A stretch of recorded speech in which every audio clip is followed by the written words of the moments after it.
Today I spent many hours in that nondescript office building behind me.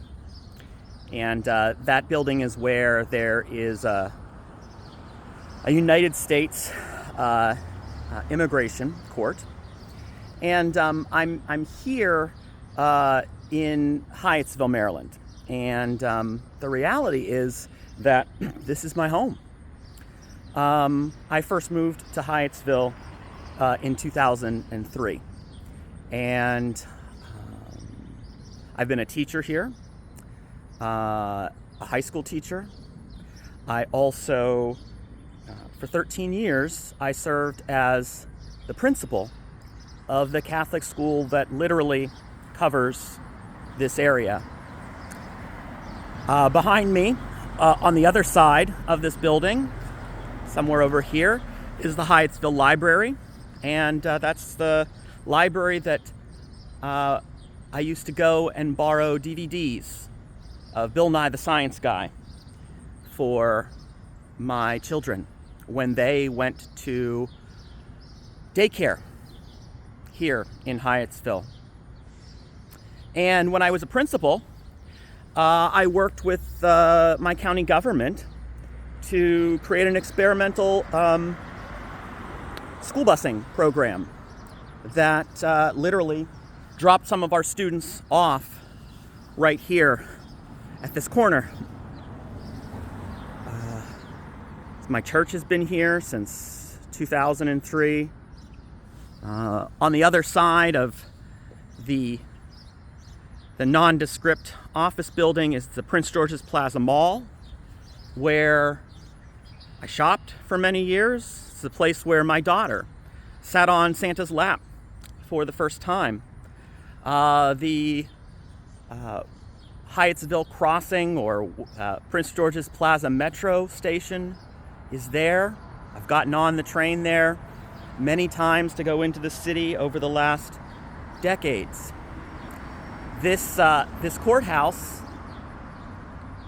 this courtroom, this place is in my community. This is not something that is like when I traveled to El Paso and the border and Ciudad Juarez to try and understand what happens with immigration. Who are the people? This is not like when I went to Minneapolis to be on the streets and to see how that community responded to ICE agents. That community that while I was there killed a nurse in those streets. This is not some foreign place. This is a place where I have raised children, where I have walked, a place where I've served meals to the poor and the needy, a place where I've received awards for being an educator and being a member of this civic community. This is personal to me. It really crushes my spirit as someone who cares deeply about the United States, someone who has devoted his life to serving this country in the realms of education, especially civic education. I literally have a degree in citizenship education. I'm licensed in multiple states to teach people how to be Americans.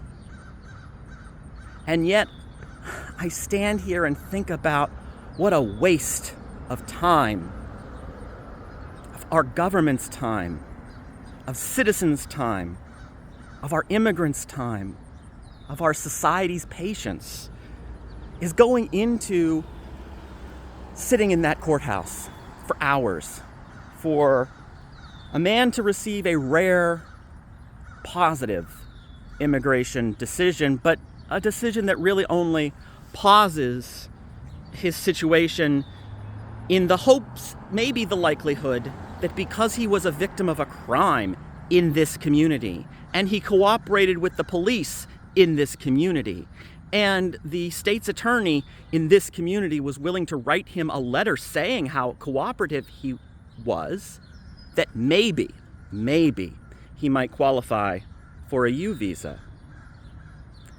But at least the decision today is that he can stay and wait. He's supporting elderly parents back in Guatemala. He's been here since 2011. He's supporting a 17-year-old daughter back in Guatemala. He is incredibly active in the Catholic community in this area, the parish where I served for so many years as a member of the pastoral staff. His daughter would have easily been one of my students if she were here. But he hasn't brought her here because it's not possible. It has been more vital to caring for his parents and his daughter to be here alone and be a good man without his family, to take care of them and send money back home, literally for his parents' health reasons, than to be with his own child. I think of my grandmother. As we sat in the court today, there was an interpreter. And in the early part of the 20th century, my grandmother was an interpreter because she was the daughter of immigrants from the Austro-Hungarian Empire. And she spoke fluently enough, and she graduated high school. And so that qualified her in times when our country was faced by war, as our nation responded to the Great Depression, when her community faced natural disasters. My grandmother would have been just like that woman in the courtroom who was interpreting for the father there today. But at the same time, my great-grandparents are no different, I'd think, than this man. You know, he crossed water to come into the United States. He didn't properly present himself to the border guards. That is true. But neither, I would say, did my own ancestors when they crossed the Atlantic to come here, because we didn't require that level of scrutiny. My great-grandparents had no great discernible skills when they came to this country, other than they were affordable labor that our steel industry could use to fuel booming economic growth. There was no great welcome for them to come to the United States. It was that they were usable. As they lived here in the United States, the Great War and World War II raged in Europe and their homeland. They were poor peasants who could not have really gone back. The empire of which they were subjects collapsed, and it was replaced by communist Czechoslovakia. And for most of the 20th century, my ancestors' homeland remained someplace that they could never return to. Behind the Iron Curtain, people of our religious background, Eastern Catholics, people of my grandfather's ethno-linguistic minority, Russians, did not have the freedoms and the dignity in their homeland. This country had to be their country. And, they made the best of that. They wanted to be here, just like this man wants to be here. Yes, there were practical reasons why they came here and practical reasons why they stayed. But they also raised my grandmother and her siblings who served in the military, who served in local government, who contributed, who built church communities, who volunteered, and ultimately who led to me, who my entire adult life has been dedicated to serving through education and the church, the people of this country, and trying to make our world better and live up to our values. And so as I sat there for hours, almost 2.5 hours, listening to the court go through these Kafkaesque discussion of whether the court could use the discretion that it literally legally has, and which another court recently upheld that it has, it boggled my mind. How much did the time of that immigration judge cost? How much did it cost for the time of that DHS lawyer? How much time did it cost, both today and in preparation, for those defense immigration attorneys? And then sitting in the courthouse, sitting in the courtroom, not only, myself, but one of the priests from our parish, multiple parishioners from our church, a Mennonite minister, a Buddhist a teacher. How much was all of the time of the community that stood there today worth? And we were only there really to support the fact that multiple letters had been submitted into the record already, that had been written by members of the community attesting to just how good of a man this man is, how good of a man this man has been to our community. He, as a victim of a crime, he was robbed, his car was stolen as he came back from volunteering at church. He coordinates church groups as the main and probably only thing he really does other than work full-time here in our country. Why did we waste so much time and effort? Why are we wasting so much across this country right now? What are we trying to prove? But the thing I think that is most disturbing to me is that this was a rare little win. Most of the people I know, and I know many, I was the principal of the school that serves this place. Most of my children had parents, at least one, who were immigrants. Most of the results of the cases that occur here are not good. They lead to people either being deported or losing all hope and abandoning and self-deporting, and oftentimes taking their American-born citizen children with them to a country that they really have never known, to start new, even though they were born, raised as citizens of these United States.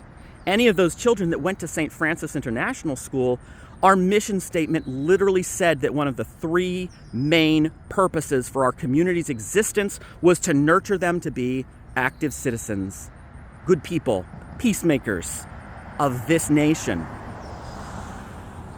And yet, if their parents were taken here, or God forbid, their parents were not even taken here, they were picked up by ICE or the Border Patrol, both of whom come onto the streets in this area and snatch people, or just a few miles from here, if they are across the dangerous border of Eastern Avenue and find themselves in the occupied District of Columbia and the National Guard, God forbid, were to pick them up.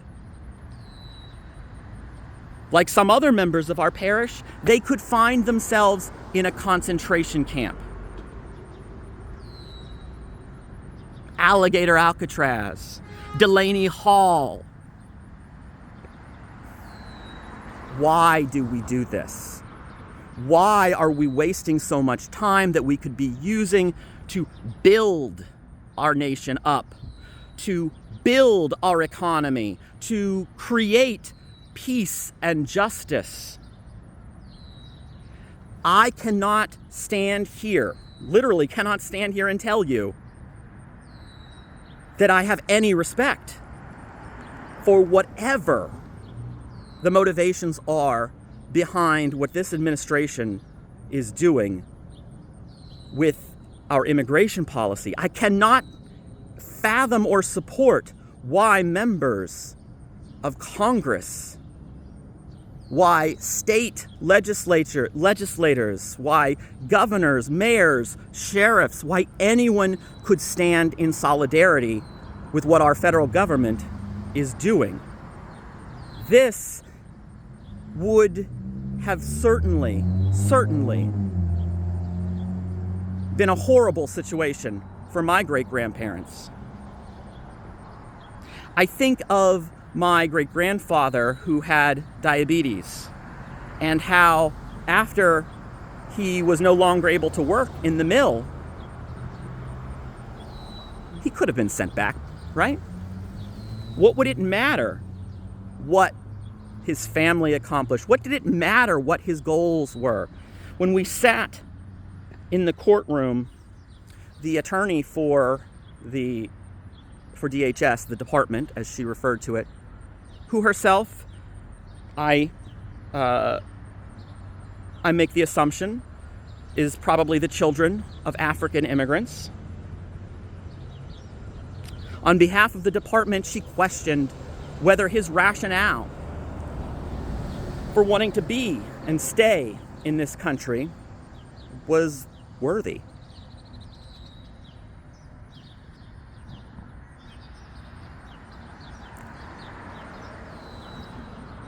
We must do more, America. Especially to people of faith, people with their own children, people whose ancestors were immigrants. If we continue to let this happen to our neighbors, we are going to have so much shame.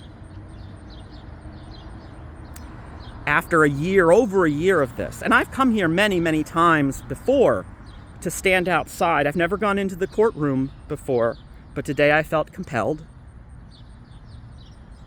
I've seen so much disappointment, spirits crushed.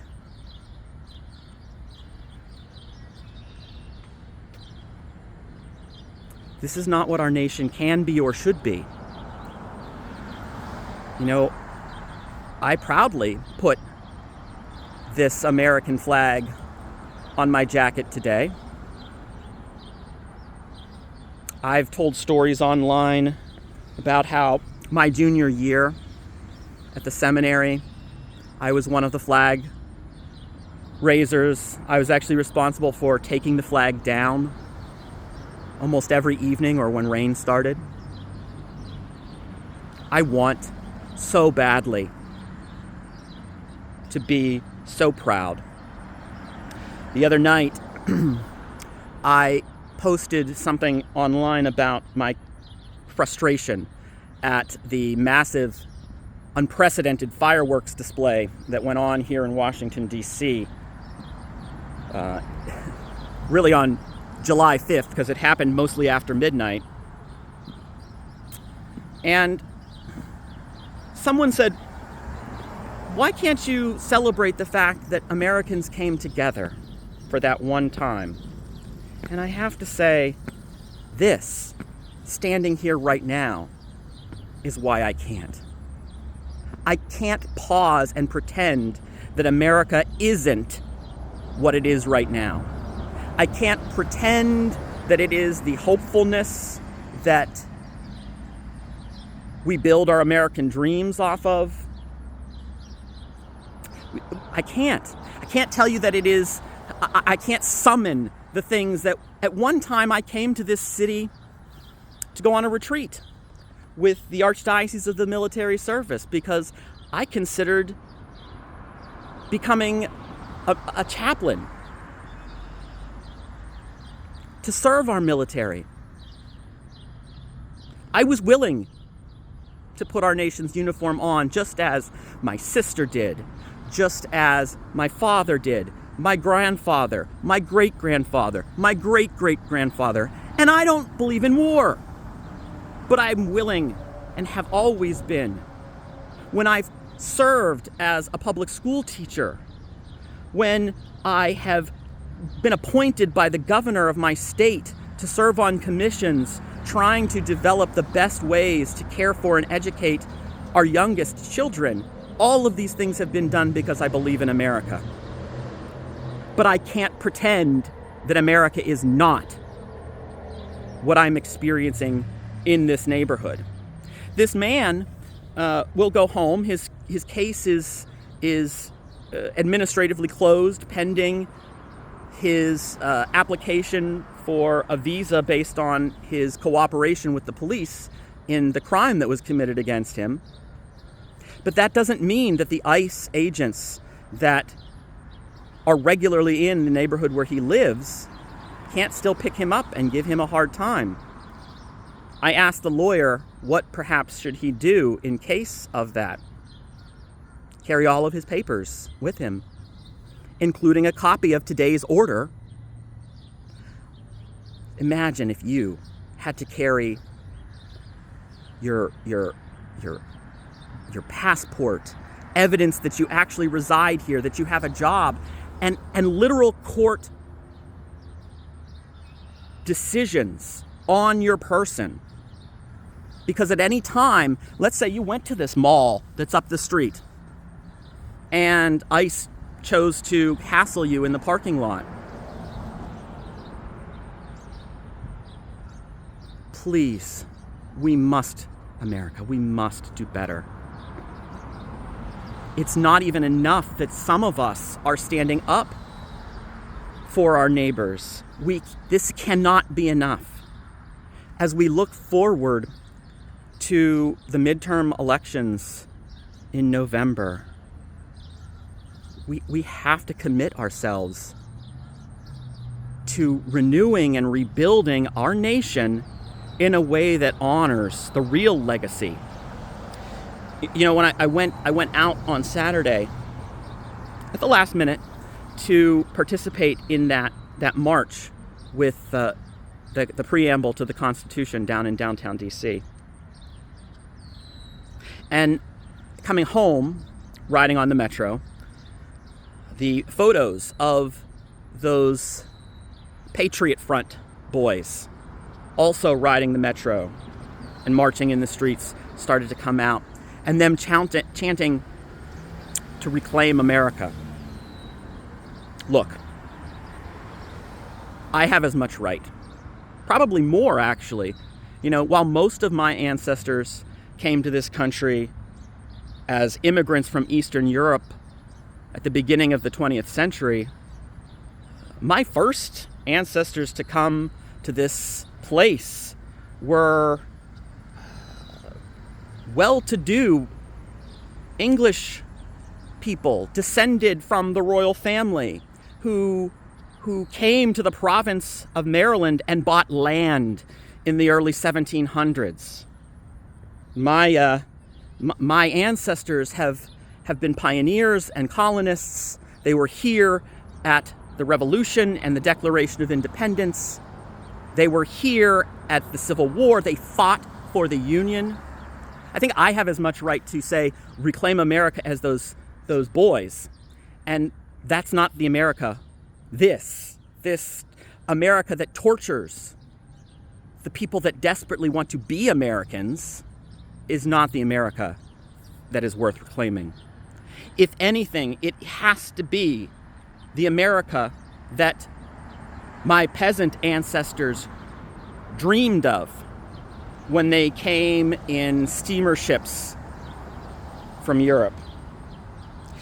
Even those colonial ancestors who came here, they had been sentenced to penal indentured servitude in Barbados before there was a change in the kings in England, and they came here to rebuild as much as anyone else after having suffered from political and legal persecution due to which candidate for the throne they had supported. So I don't come here as someone whose family came here and opened up steel mills and made huge sums of money and built this country in that way. Instead, my ancestors, from the English that came here first to the Germans and Slavs who came here later, they literally built this country.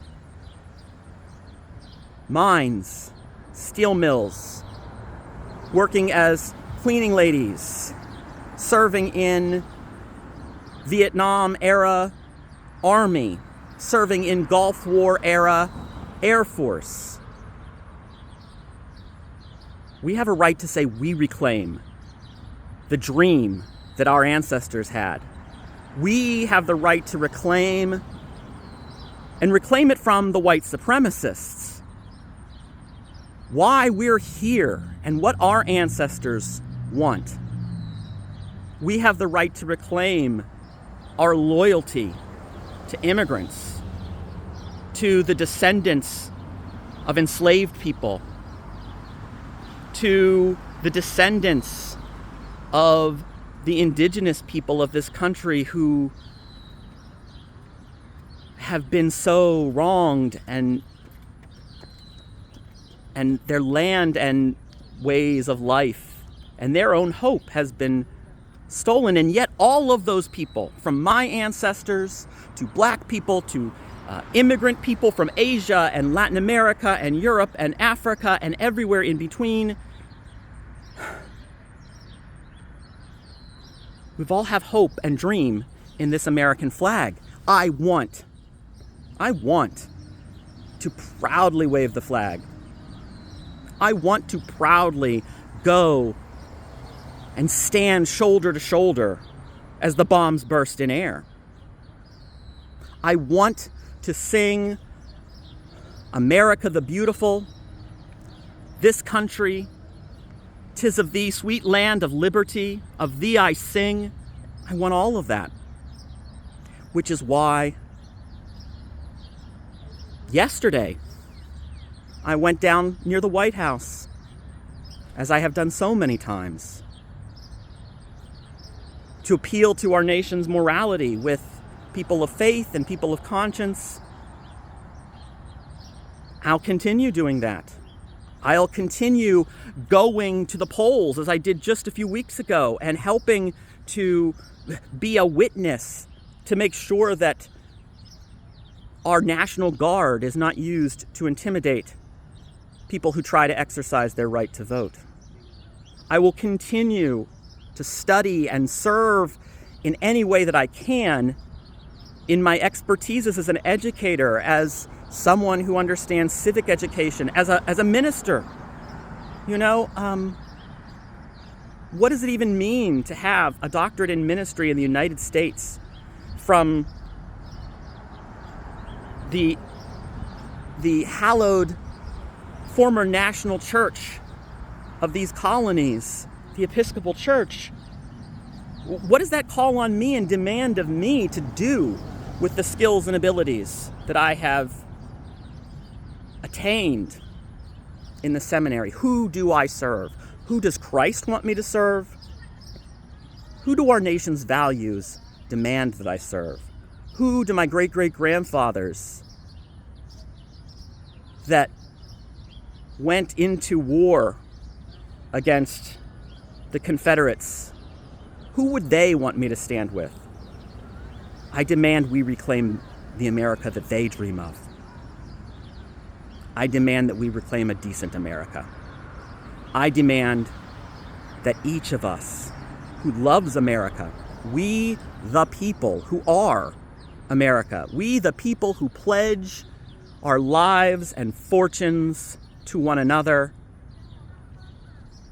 in the defense of the God-given rights of life, liberty, and the pursuit of happiness, I demand that we demand